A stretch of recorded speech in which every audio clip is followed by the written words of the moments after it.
Fala, fanático, amanhã é tudo ou nada, amanhã a gente vai jogar contra o Fortaleza e se Deus quiser vamos passar. Você, como é que você tá aí? Tá otimista, tá pessimista ou tá tenso pra caramba e ansioso como eu?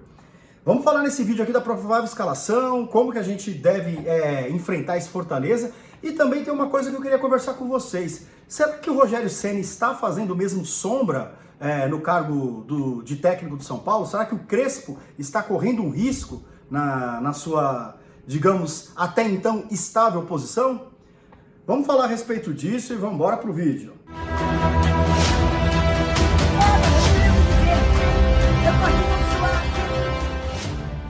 Fala, fanático!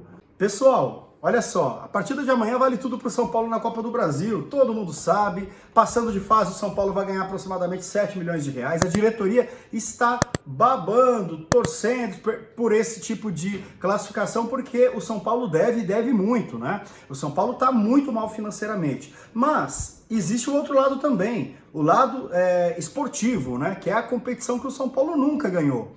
Eu, particularmente, eu acredito que mesmo que o São Paulo passe dessa fase, a gente vai ter provavelmente o Atlético Mineiro, né, na fase seguinte, que vai ser difícil pra caramba, e do outro lado, basicamente, o Flamengo é o candidato aí para ir pra final. Então, ou seja, se o São Paulo for campeão da Copa do Brasil, vai ser histórico, né? Com um time pior do que a maioria dos times ali no quadrangular final e efetivamente ganhando. Ou seja, vai ser muito bom pra gente que também fatura em torno de quase 70 milhões aí sendo campeão da competição. A Copa do Brasil paga muito e aí seria uma dádiva aí pro São Paulino aí no campo esportivo e no campo ali financeiro. Bom, dito isso, a gente tem que pensar na nossa realidade. Qual que é a nossa realidade? Amanhã a gente vai jogar às 21h30 lá no Castelão, lá contra o Fortaleza. O Fortaleza fez um bom resultado aqui, conseguiu se recuperar contra o São Paulo com falhas assim bizonhas do time, né? A gente vem criticando o Crespo assim de forma constante pelos erros que ele vem cometendo, fatalmente, né? Ele é um treinador promissor, é jovem, né, como treinador, já mostrou bom trabalho, mas também vem ali fazendo, mostrando atuações do time ali contestáveis, e a gente tem razão em cobrar. Agora o que a gente também precisa ter noção é do time que nós temos, né? Considerando todo mundo à disposição fisicamente, naturalmente o time do São Paulo não é uma baba não, gente. O time do São Paulo é a quarta folha aí salarial, né? Ou seja, é o quarto time que mais paga com folha de salário aí no Campeonato Brasileiro. Então, assim, claro que existem ali também digamos assim, aquele desastre de negócio que o São Paulo fez com jogadores que não merecem alguns valores, né? A gente sabe que Vitor Bueno, Pablo, todos eles recebem um valor alto. A gente tem o Éder, que nunca é relacionado e que talvez tenha novidade para amanhã, eu já vou falar. Mas a gente tem jogadores de uma categoria financeira muito além do que a categoria futebolística e acaba impactando ali, digamos, no conjunto todo, né? No tal do custo-benefício. Pois bem, vamos lá. Vamos falar a respeito dessa partida de amanhã. A gente sabe que amanhã o São Paulo já não pode contar com alguns jogadores, porque o departamento médico de São Paulo, a gente sabe que aqui a gente é empurrar bêbado na ladeira, né? Porque a gente sabe que tem um problema lá, a gente sabe que alguns profissionais não têm a condição de tocar o departamento. A gente esses dias, um tempo atrás, sei lá, mês passado, falaram ali, o Turíbio Leite, que é um fisiologista que 20 anos atrás trabalhou lá no São Paulo e iria assumir a fisiologia do clube. Aí o Belmonte, numa entrevista, ele já disse que isso não vai acontecer, até porque o filho do Turíbio é o cara que é o responsável pela fisiologia do clube, ele não vai ser mandado embora. O que acontece é que esse profissional, né, o Turíbio Leite, ele vai prestar uma consultoria para poder avaliar os equipamentos, a tal da reformulação que o São Paulo precisa fazer nas estruturas ali da medicina esportiva do clube.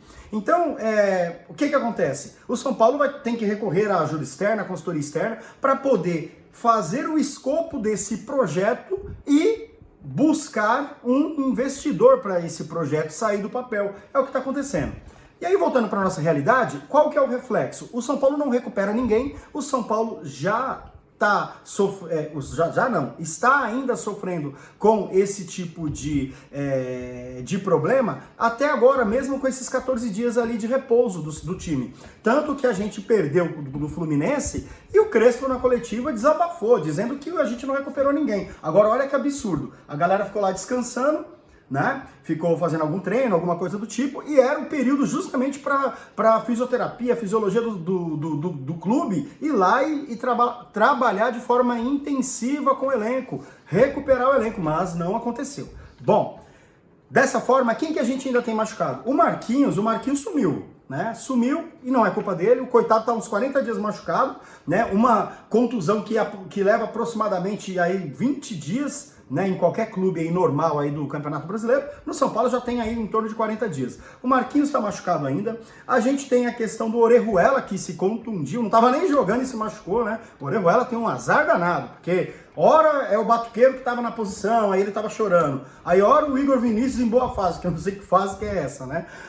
E agora, quando tá tudo a seu favor, ele vai lá e se machuca. Bom, como é de costume, a gente não tem nem previsão de quando ele vai estar à disposição. E o William, coitado, tratou do joelho, em 15 minutos em campo, ele teve que sair chorando, enfim, foi para cirurgia. Bom, com isso a gente tem algumas situações ali de retorno. Por quê? Porque o São Paulo já tá relacionando, por exemplo, o Wellington, que é um jogador que pode jogar ali na lateral esquerda, e o Crespo prefere ele no lugar do Reinaldo, todo mundo sabe.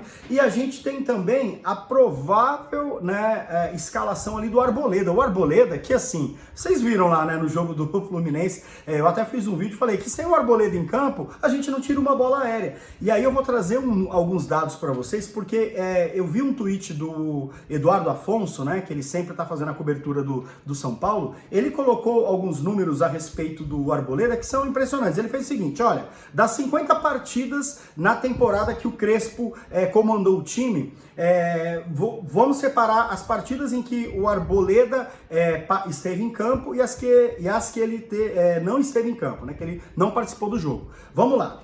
Das 25 partidas que ele esteve em campo, o São Paulo teve um aproveitamento de 72% dos pontos. Por quê? Porque em 14... por quê? O Arboleda naturalmente tem um poder de defesa, posicionamento e bola aérea muito melhor do que os demais, e o São Paulo ficou 14 jogos sem sofrer gols quando o Arboleda esteve em campo. São números muito bons. E aí você olha o retrospecto quando o Arboleda não joga. Então, nas 25 partidas em que ele esteve fora, o aproveitamento cai, mas cai drasticamente, vai para 41,3%, e o São Paulo ficou apenas 6 jogos sem sofrer gols, né? Então, já está claro que o Arboleda é fundamental para o time do São Paulo. Fundamental, né? E aí, olhando para esse cenário, provavelmente amanhã o Arboleda vai ser escalado. E a torcida do São Paulo está pegando pesado com as escolhas do Crespo, por conta principalmente de preparo físico, de não relacionar alguns jogadores para as partidas. E amanhã a gente vai ter novidade. Pelo que apurou ali o portal GE, né, em uma provável escalação, o São Paulo vai colocar em campo aí um time que talvez a torcida fique, digamos assim, mais contente, mais satisfeita. Então, talvez, porque pelo que o GE falou, e aí eu vou falar um pouco da situação do Crespo, mas pelo que o GE noticiou, o provável time do São Paulo vai ser quem? Volpe, Arboleda, Miranda e Léo, e aí ficaria com Reinaldo na ala esquerda, Igor Vinícius na ala direita. E aí o meio campo, Luan, Lisiero, Benítez, né, o tão solicitado Benítez para jogar a partida decisiva, e no ataque, Éder, aí seria a novidade, e o Rigoni. E aí veja só, por que eu digo que é quase o que a torcida pediu? Porque a torcida quer o Éder no lugar do Pablo ou do Vitor Bueno, sim. Mas tem um outro ponto, o Luciano jogou bem contra o Fluminense e ele voltou à forma. A torcida quer ver o Luciano e Rigoni no ataque, senhor Crespo. Não, desse jeito fica complicado. Eu vou tentar, digamos assim, amenizar, se o Crespo levar esse time a campo, eu vou tentar amenizar a escolha dele dizendo o seguinte, talvez na estratégia dele, esse time pode iniciar e, dependendo do desenrolar, ele adiciona no time o próprio Luciano, talvez até tirando o Igor Vinícius e colocando na ala, que eu não concordo, na ala ou na ponta o Rigoni, e deixando ali o Éder sendo um cara de referência e o próprio Luciano fazendo ali um falso 9 e tudo mais. Ou seja, vai depender do desenrolar do jogo amanhã. Jogo esse que eu entendo que vai ser bem difícil. Difícil por culpa do São Paulo. Fortaleza não está numa fase boa e o São Paulo nunca, depois do título, nunca mais voltou para a fase boa. E aí o São Paulo, que perdeu a chance de ir para Fortaleza com um baita de um resultado, o São Paulo vai lá, digamos assim, até com uma vantagem. Se você for olhar nesses sites de apostas e tudo, o São Paulo seria a zebra de amanhã. Eu confio pra caramba, não é só porque eu torço, eu confio pra caramba que amanhã o time vai decidir jogar. E aí fica a questão pra você, torcedor são paulino. Vocês acreditam nessa situação que a internet tá mandando aí o fora Crespo, né?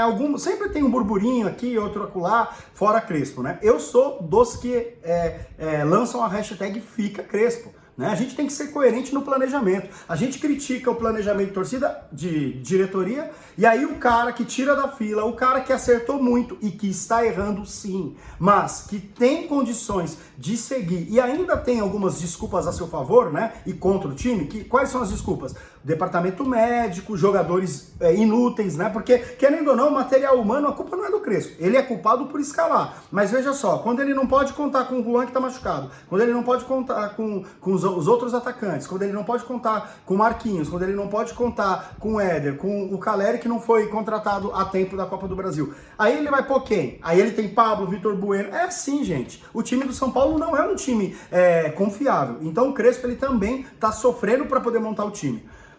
Com relação ao que a internet está falando, possivelmente o Rogério Ceni pode... Gente, vamos pensar o seguinte, o nosso querido e grande Rogério Ceni, o nosso maior ídolo da história do São Paulo, ele está nos nossos corações e talvez algum dia ele volte a treinar o clube do São Paulo, né? Um pouco mais preparado, um pouco mais com essa passagem diluída, essa passagem dele do Flamengo, que ele alfinetou a torcida do São Paulo. Agora vamos lá, minha gente. Aonde que o Rogério Ceni iria chegar no time do São Paulo? Iria fazer uma revolução. Nós trocamos inúmeros treinadores nos últimos anos, e o elenco não foi reciclando, foi saindo uma ou outra peça. Talvez agora exista uma reformulação de verdade, né? A gente consiga tirar as laranjas podres ali do elenco. E o Crespo, eu digo a você, torcedor são paulino, não caia nessa balela de ficar fora Crespo e tal. Sabe por quê? Porque primeiro que não tem ninguém melhor que o Crespo para assumir o time do São Paulo. E segundo, o São Paulo não tem dinheiro nem para pagar a multa rescisória e muito menos para tirar um treinador bom para substituir o Crespo. E o terceiro, o Crespo está há pouquíssimos meses de um trabalho que ele já começou de uma forma exitosa e a gente sim tem que apostar. Ele é um cara sério, estudioso, tem uma história muito bonita no futebol e eu acho que a gente tem que dar o voto de confiança. Amanhã é só torcer, rapaziada, vamos torcer, vai ter vídeo pós-jogo, eu espero que esse vídeo seja um vídeo de muita alegria depois da classificação do jogo de amanhã. Muito obrigado por terem ficado até aqui, um grande abraço.